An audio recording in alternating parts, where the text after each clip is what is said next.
传开永恒的关怀，来自台湾之音 RTI。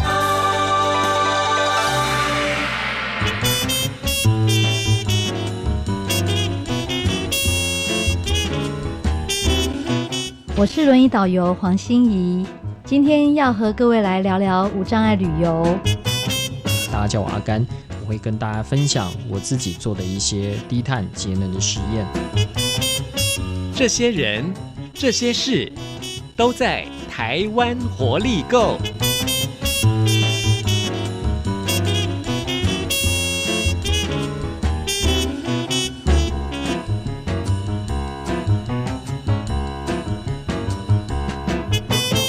欢迎朋友收听台湾活力购，我是吴祝玉，在空中陪伴你。这里是中央广播电台台湾之音。在今天为大家进行的他在做什么呢？跟大家谈一个让我非常感动的故事，那就是呢，中元普渡才刚过完，在台湾来讲呢，农历7月我们都称为是鬼月，但我曾经多次在节目当中特别说到了，应该叫慈悲月，它展现了台湾民众他的爱心跟热情。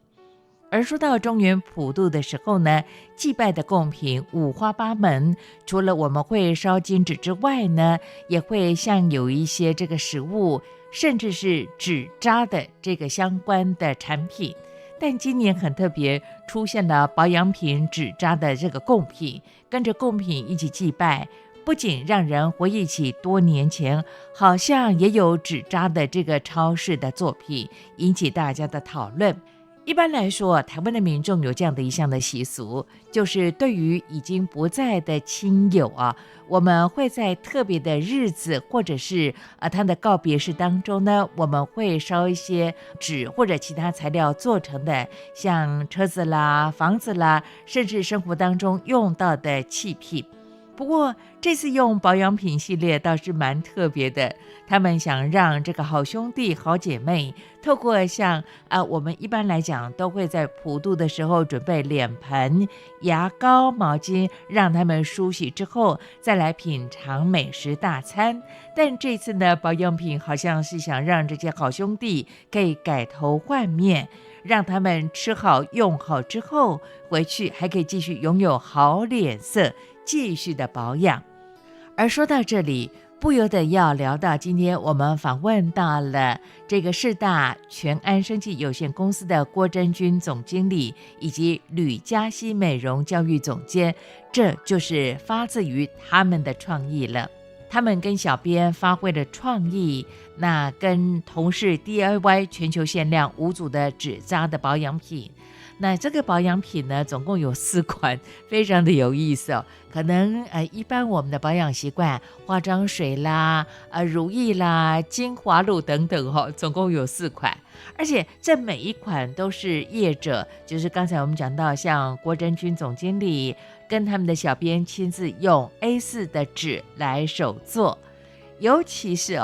这个从内盒外包装都是1:1的比例，每一样都可以看得出来他们的努力，想把细节做好。那你可能要问祝玉，为什么这么做呢？这里要谈到一段感人的故事了，到底是什么？待会儿请郭真君以及吕嘉熙2位美女跟大家分享。另外呢，我也要请2位来谈谈他们的斜杠人生，因为2位原本都是专业的美容护理师，但是他们后来转换跑道了，现在做行销推广的工作。为什么有这样的改变？在临床的过程跟经历当中，他们又有什么样的一些观察呢？透过今天节目，2位将和大家来细说从头。好的，废话不多说，就来进行今天他在做什么。请到了世大全安生技的郭真君总经理以及吕嘉熙总监，和大家来分享。他在做什么？他在做什么？他在做什么？他在做什么？他到底在做什么？欢迎朋友来到今天他在做什么节目当中，邀请到2位新朋友。那么一位是世大全安生技有限公司的总经理郭真君，真君你好。主持人好，大家好。另外一位呢是我们的美容教育总监吕嘉熙，嘉熙你好。主持人好，大家好。是看到2位我其实压力蛮大的齁，你们看到我之后呢就大量的而且极力的给我很多的劝导哦。我想其实在今天呢，在节目一开始呢，想跟大家来聊一聊，因为最近看到了你们做的一项的公益活动，我觉得它是公益活动了耶。台湾来讲是我们的中原普渡的，在台湾来说很重要的民俗的活动啊。但这一次我们看到了你们提供了纸扎的那个保养品为什么会想这么做呢？我觉得这个蛮特别的耶，是不是先请这个郭真君总经理先跟大家来聊一聊呢？这是什么样的一个起心动念？好。其实故事是这样子的，就是有一次就是同事有在分享，就是应该是前阵子同事有分享说，其实我们过去有一位病人，就是长期使用的保养品的这个病人来联络的是他女儿。那因为他的妈妈就是前阵子过世，离开了这样。那就在想说，因为过去妈妈也是我们很长期的病人这样子，那在想说妈妈一直很注重就是皮肤上面的这些保养。那他就在想说7月嘛快到了，那有没有就是因为他们刚办完这些那个事情嘛，那有一些纸扎的东西，那就在想说那是不是有保养品的东西是不是也可以就是送给妈妈这样。那我听到同事这个想法之后，刚好我们现在年轻的小编就是现在引进新的那个年轻的伙伴很多，那他就说那还是我们也来试试看这个东西做看看。但是要先讲我们从来没有做过这个所以大家一开始说好，那不然我们来试试看好了。于是呢我们就开始去上网去找说怎么样做纸扎，一直在研究这个东西。于是大家就一起开始合作，就是把从那个开始裁模裁版，然后怎么样去印刷，怎么样排这样子，然后从这样子糊，好不容易应该花了4-5天有吧，终于糊出了一份。所以一份就大概2支产品，只有2支，那时候只有糊出2支产品。那当然越做越有兴趣的时候，就想说好吧，那不然我们多做几份好了。于是我们大家合力，大概4-5个人吧，合力在1周里面认真的糊了全球限量的5份，就是好不容易糊出5份出来。那当然我们就1份就是希望帮这个病人圆梦啊，就是让他提供给他妈妈这样子。那我也希望帮他尽这一份心意。他带走之后呢，那我们就想说，那我们就把剩下这些东西，再剩下这4份嘛，再放到网络上去，希望可以传达给更多人，就是帮助他们。如果他们有这个心意的话，我们也可以提供这样子。是，其实我讲真的，我听到了刚才郭真君总经理这么说呢，我觉得很感动是因为没有想到呢，是因为你们的这个客户嘛，我们可以讲病患嘛，客户因为他自己呢平常就是生前非常重视保养的工作，对，那因为他的家人跟你们有这样的互动跟联络，表示你们的关系其实医病关系是非常紧密，而且感情很好没错。对，那你们想好好的送他，所以特别用了这个纸扎的保养品，对，来送给在天上的他我相信他收到一定很开心的。有没有人有做梦听到他跟你们说谢谢的？还没有。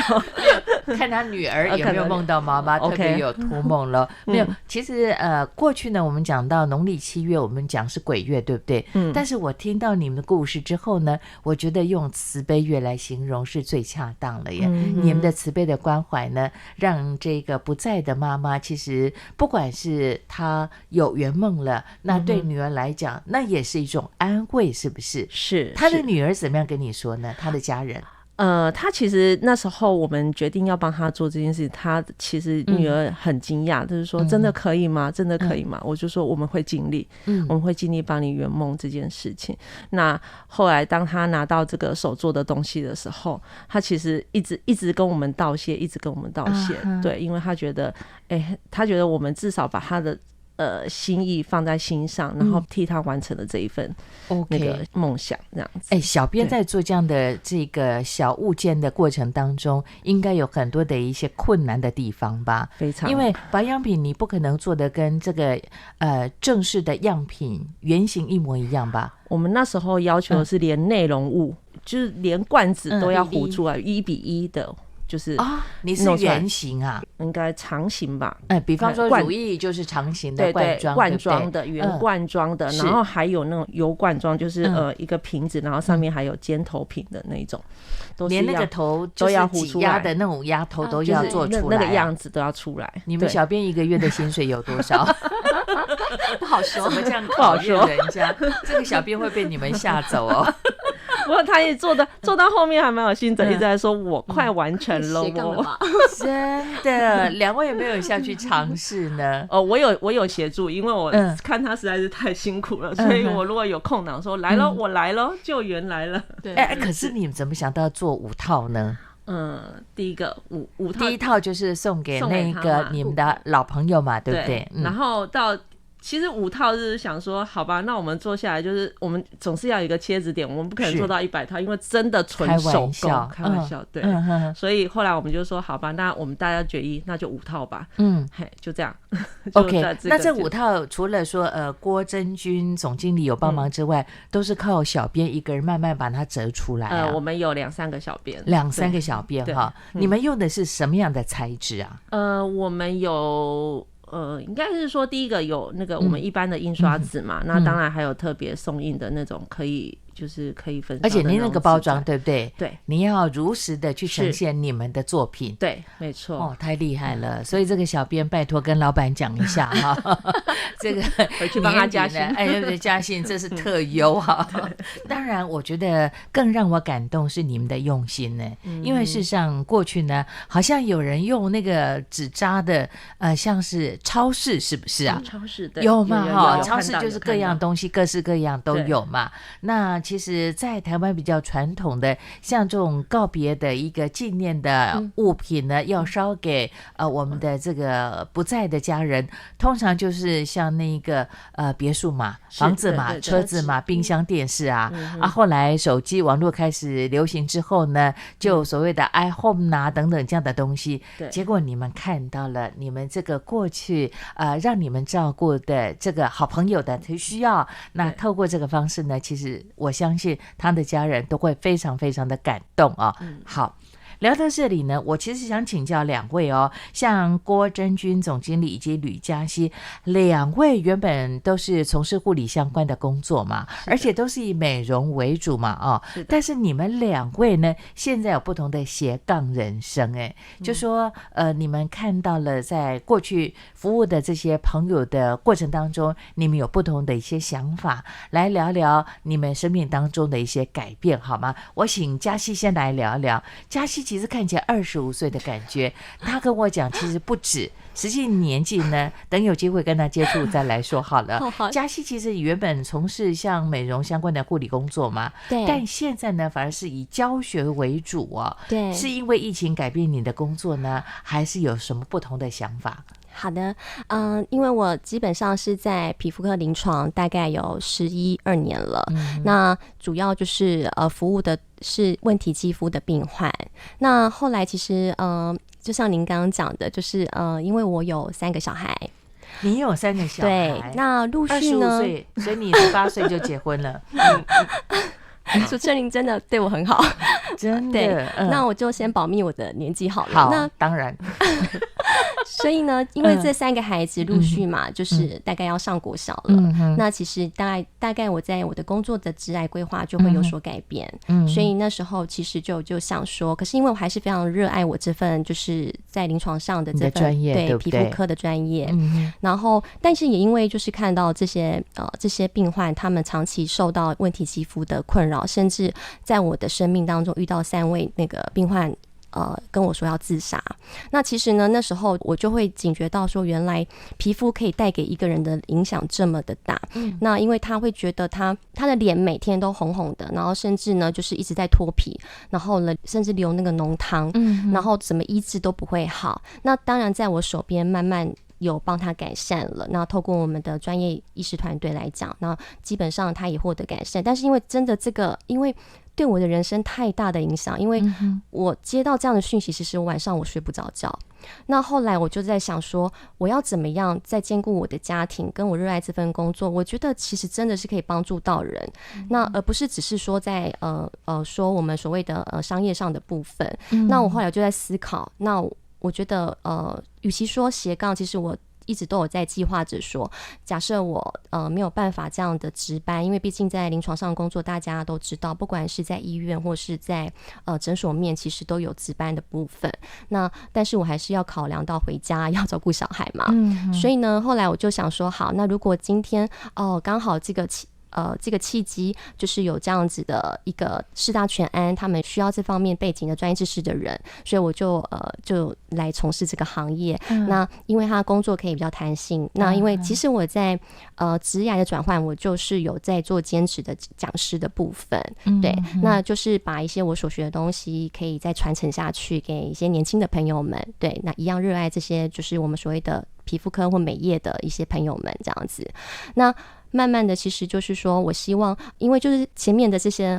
病患好朋友们，他们这样的痛苦，所以我觉得应该说，我既然是从事这些皮肤科的医学相关的这个行业，我应该要开始思考，就是说，因为这过程中也有很多年轻朋友，很好玩的是，我分享一下，就是说，就是妈妈带女儿来看。对，那因为我们过去在诊所端的部分是要做皮肤检查的，后来发现妈妈没保养，皮肤还比女儿好。可是女儿的保养，哇，他们因为很爱漂亮嘛，所以其实在脸上其实都会有涂涂抹抹的东西比较多，是，反正就是产生了很大的问题，敏感肌。对，那后来我就发现，哇，开始这几年我发现都是年轻人就是年轻人的状况，就出问题的都是年轻人啊，对，下修了，年纪下修了，对，然后而且都还蛮严重的，对，脸都是红红的，对，那你知道年轻人爱漂亮，红红的就会一直在擦，又把它盖住，越盖越厚，对不对？答对了，所以他们就会症状就会很难好这样子，所以我就想到说，如果我可以再把我的过往的一些我的经验跟我的知识能把这个医学讲的，我们讲预防胜于治疗，然后再针对这些亚健康的肌肤，那我可以尽一份，就是我觉得我可以把我的经验传承的话，我觉得这是我很想做的一件事情，也是我非常热爱，一直以来不会想要间断的。所以呢，我觉得现在我们就是透过这样的一个活动，那我觉得刚好也希望更多朋友来认识我们。其实我们就是希望说，可以你就有一些很好的一些观念，这样子。对。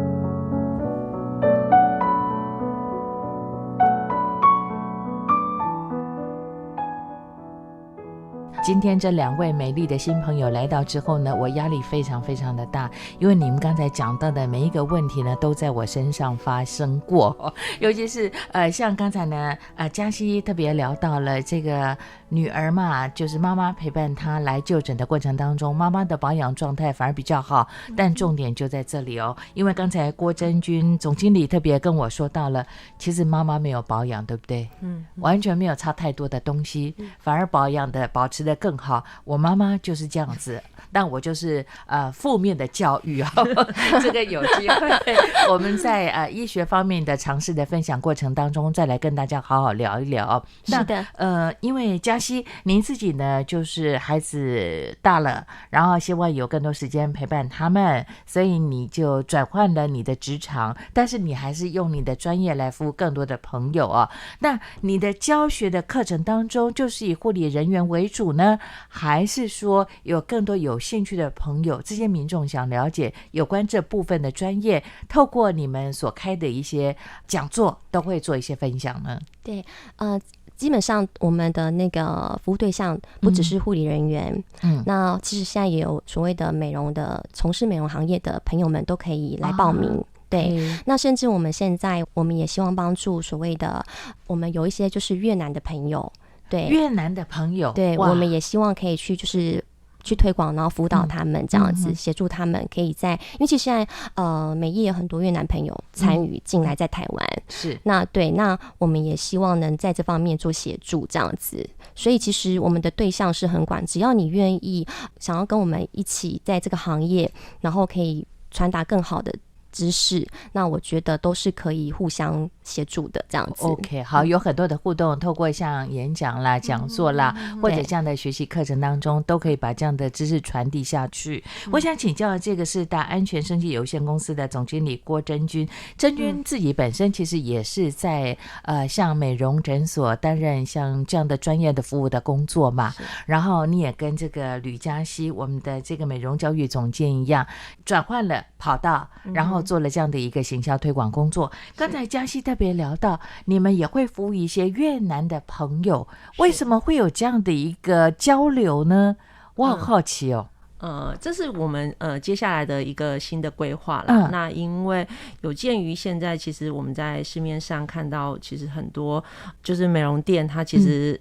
我们周遭就是居住的环境里面，其实有很多美容店都是越南就新住民这些朋友。那其实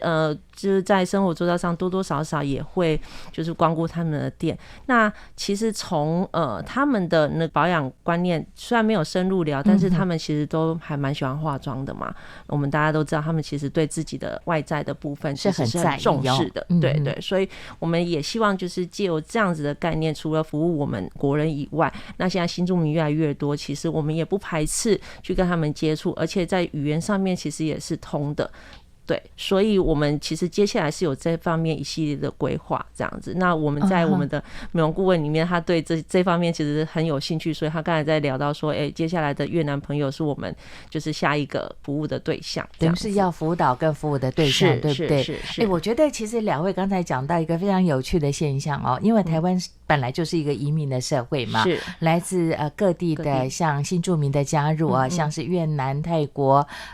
印尼啦甚至中国的新住民呢。那我特别明显感受得到，以中国来的新住民这些配偶来讲的话，他们开餐馆的比较多。对，是。那越南的话，他们特别重视保养这件工作，对，像一种美容的护肤的工作啦，或者说洗头的，对啊，还有就是像那个指甲，对，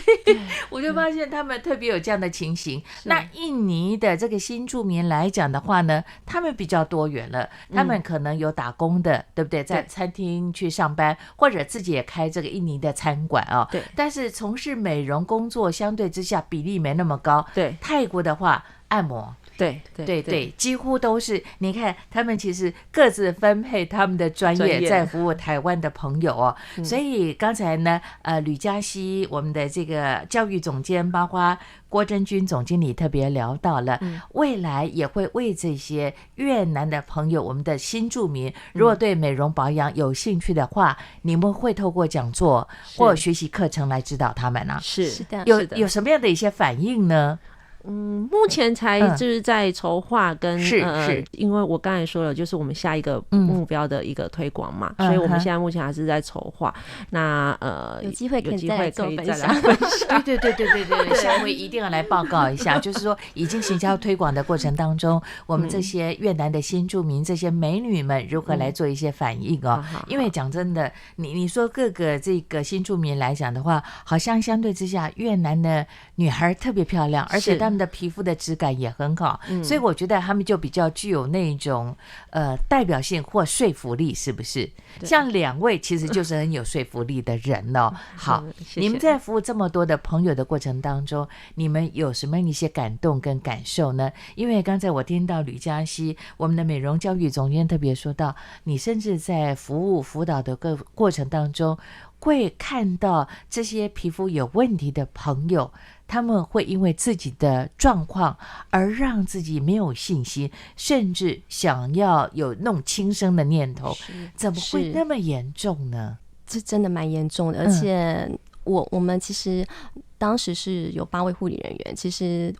我身上我自己亲身就3位，其实还有别的同仁也有遇到。是，那其实我觉得那就是为什么我刚刚有分享到，就是我觉得蛮 shock 的，因为我当然我觉得我自己不会因为脸上这件事情而会让我导致像有轻生的念头。所以但是因为其实就真的因为有服务到这样的一个客群，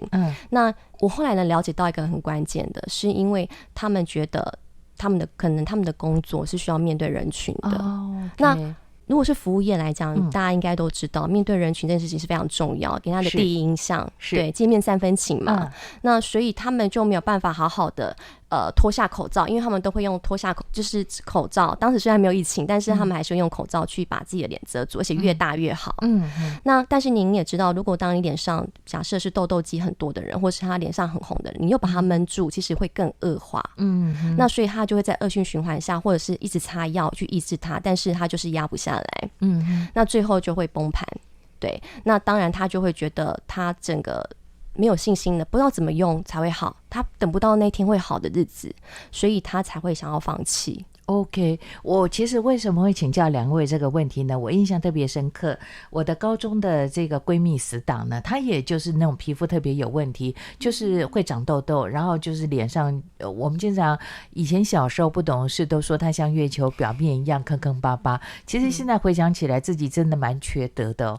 那个时候又是女孩子，你知道，因为我是念的是天主教的女校，那她当然就对自己是没有信心，偏偏是一个非常有才华的女孩。那我就特别感受得到，刚才吕嘉熙还包括像郭真君总经理特别聊到的，在辅导服务的过程当中，这些他们对自己失去信心的人，他们可能会有一些比较灰色的想法耶。这种案例应该蛮多的，对不对？真君总经理，其实很多是齁，你怎么安慰他呢？除了为他做服务之外，你们有做心理的辅导吗？其实在日常的那个跟他沟通里面，其实都是有含到心理辅导这一块啦，安抚，是然后给他信心，然后其实这样的病患他在发作的时候，他最怕的就是他求助无门这件事情。所以我们面对这样的病患的时候，其实当时我们自己心里也是一种压力，但是我们必须要打起精神来去协助他，去陪伴他。所以对他们的讯息，其实我们都不太敢很轻易的去把它就是放掉，希望能即刻去回复他，至少可能不是他要的答案，可是至少当下我可以进行到安抚这件事情。因为他怕的是没有人理他，他看不到未来，他看不到他的下一步。对，所以在这一段间，其实我们在做这一行里面，其实从业人员的心理压力其实是算大的，尤其是当病人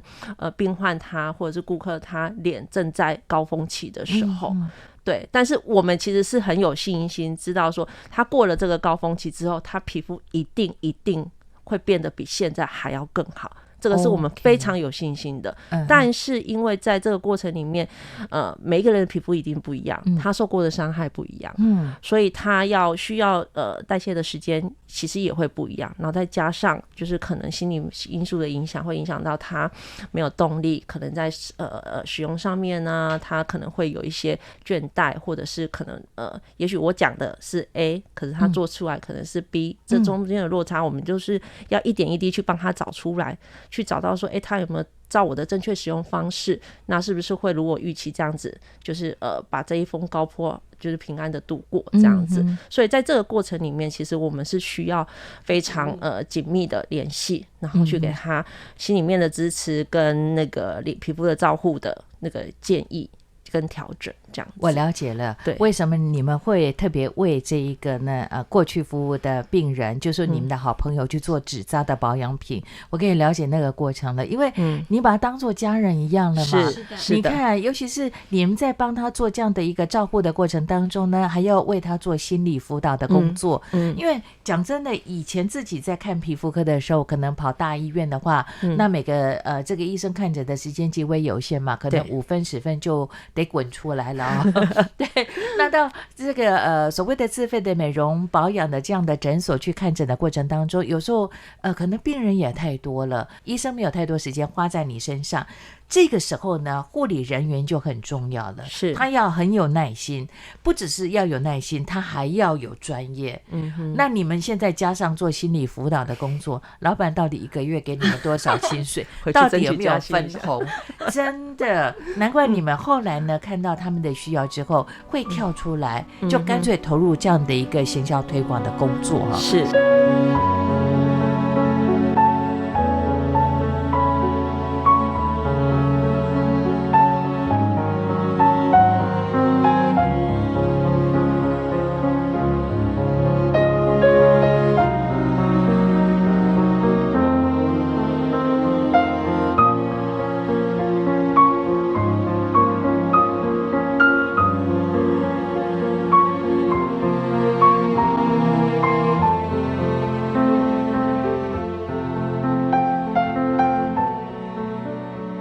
好的，继续下来，我想请教郭真君总经理以及吕嘉熙总监，一路走下来，应该有蛮多感触吧？是，其实是感触真的很多，因为我们最早之前面对来都是已经有问题，而且问题很严重的。那我们其实在陪他们治疗的过程里面，我们就会想说，如果我把他，就是如果他更早认识我们，他是不是就不会有现在这样子的痛苦了？是这样。其实你常常会看到，只是说，我们宣传的这样的理念，有时候真的可能跟大家认知的理念会有点不太一样。可是我们临床这么多年，这10几20年看下来，确实就是你看到的问题点就是这么多。那如果你不下修去，以后就是问题肌肤越来越多的情况之下，其实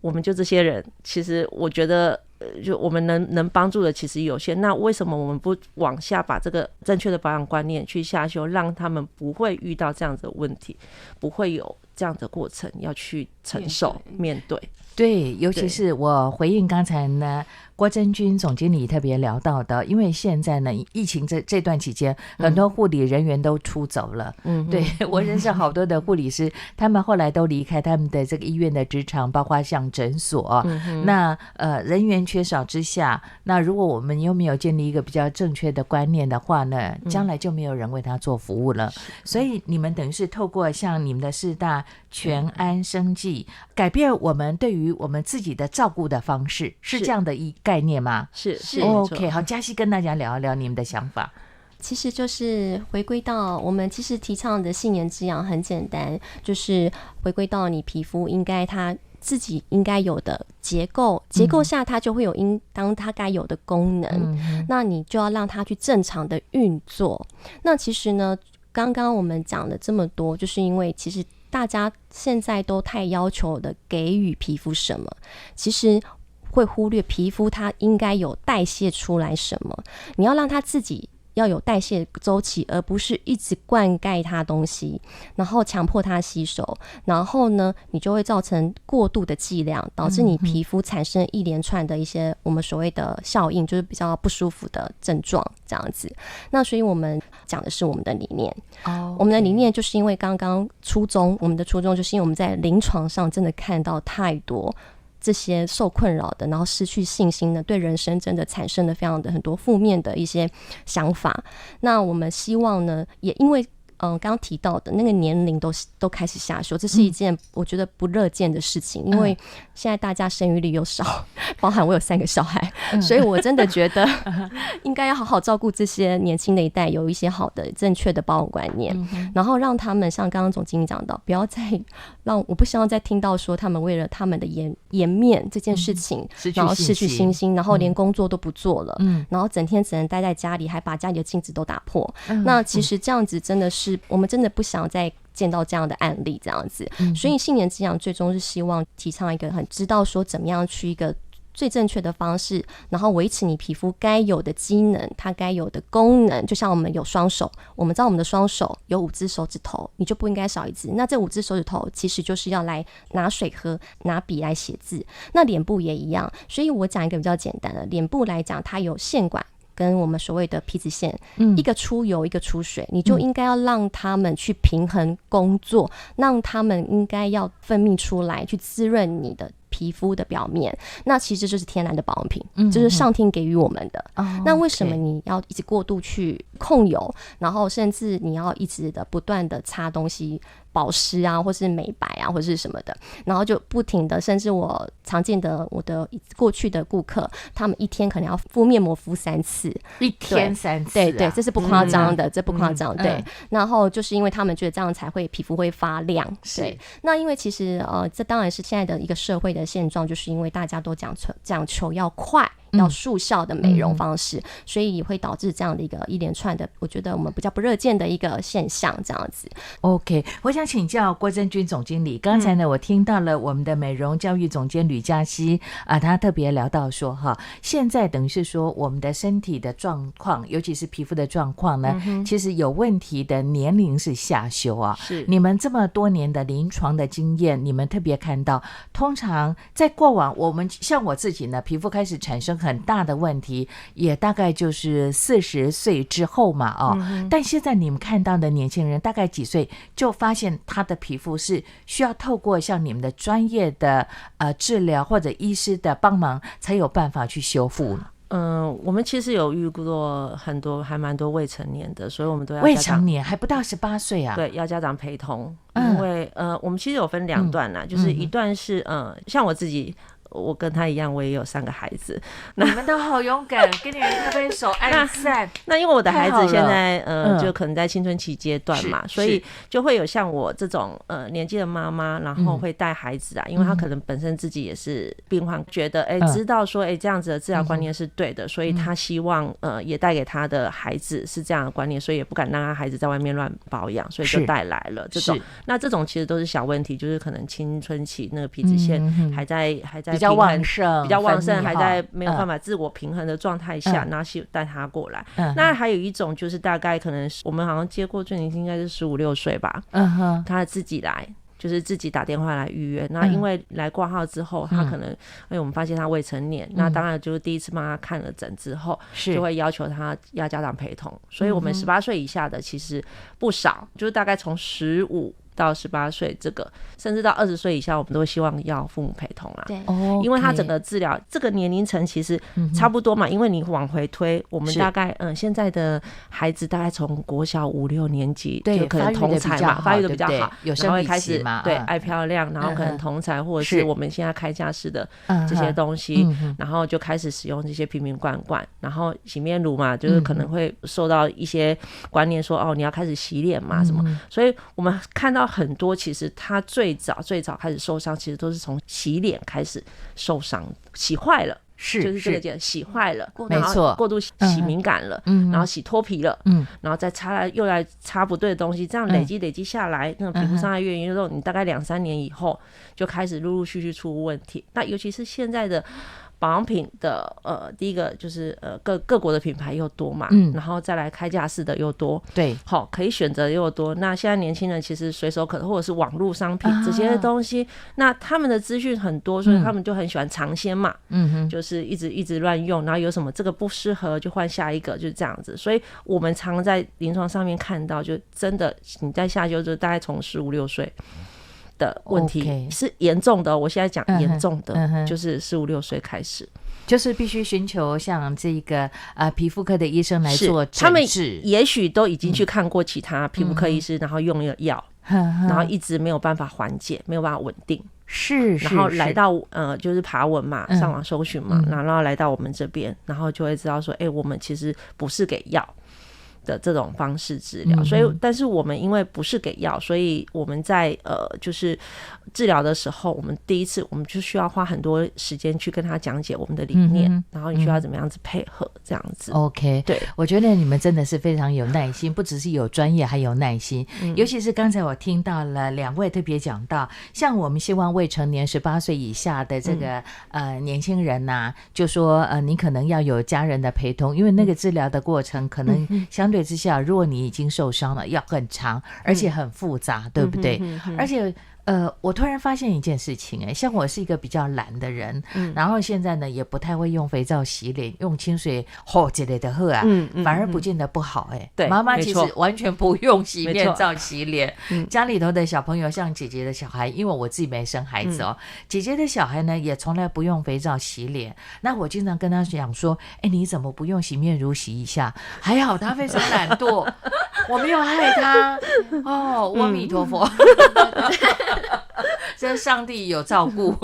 原来我错误的观念要更正了。我觉得你们刚才2位的分享非常的好，因为2个人，你们从原本的在皮肤的这样的专业做服务，这些有需要的朋友们呢，我们不要讲病患，其实他们都跟你们变成好朋友了是那后来你们的斜杠人生跳出来了，就做更多的一些像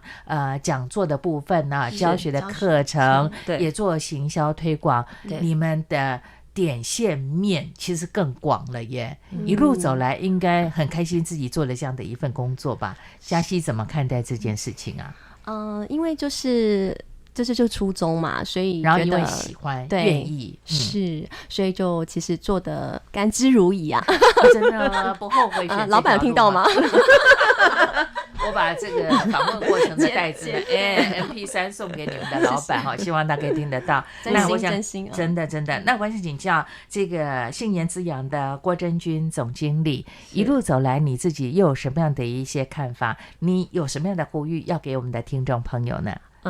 一路走来，其实我跟嘉熙一样，就是跟我们总监一样其实我们对这份工作其实是很热爱的了。那我觉得这个理念，因为自己本身也是曾经受过皮肤的问题的困扰，然后也一直都有在修护的过程中，所以我可以理解，就是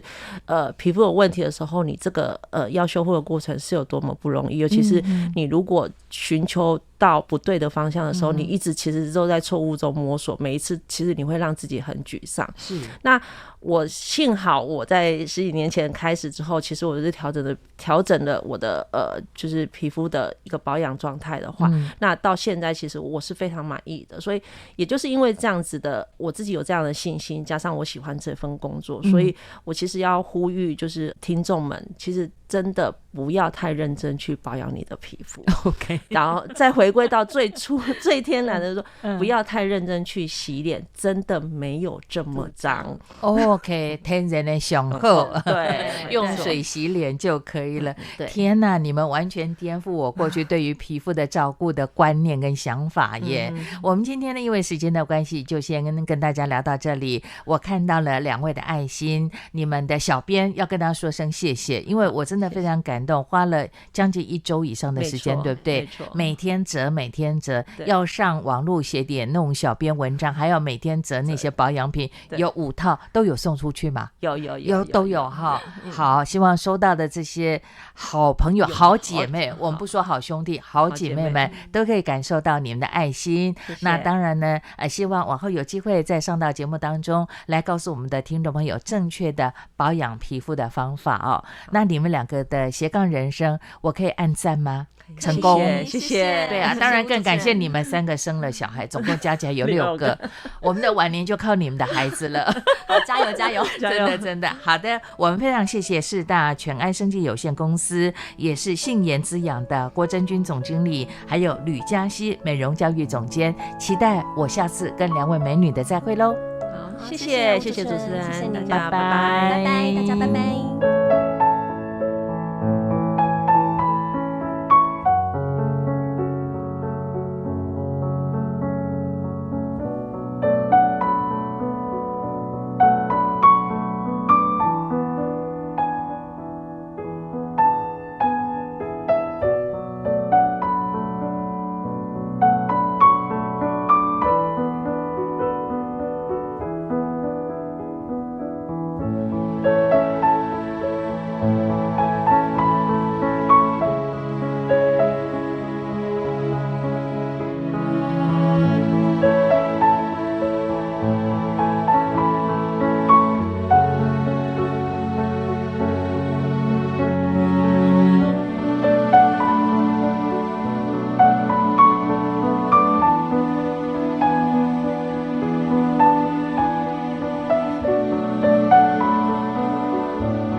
这里是中央广播电台台湾之音。朋友，我们在今天的台湾活力购他在做什么，请到了世大全安生技的郭真君总经理以及吕嘉熙总监，他们聊到了为什么在今年的中元普渡的时候有用纸做成的保养品，原来是要送给他们的好朋友。那我相信呢，不管是已经不在的这个好朋友，包括他的家人，一定是非常的感动，而透过这样的一项公益活动，也去抚慰这些有需要的朋友。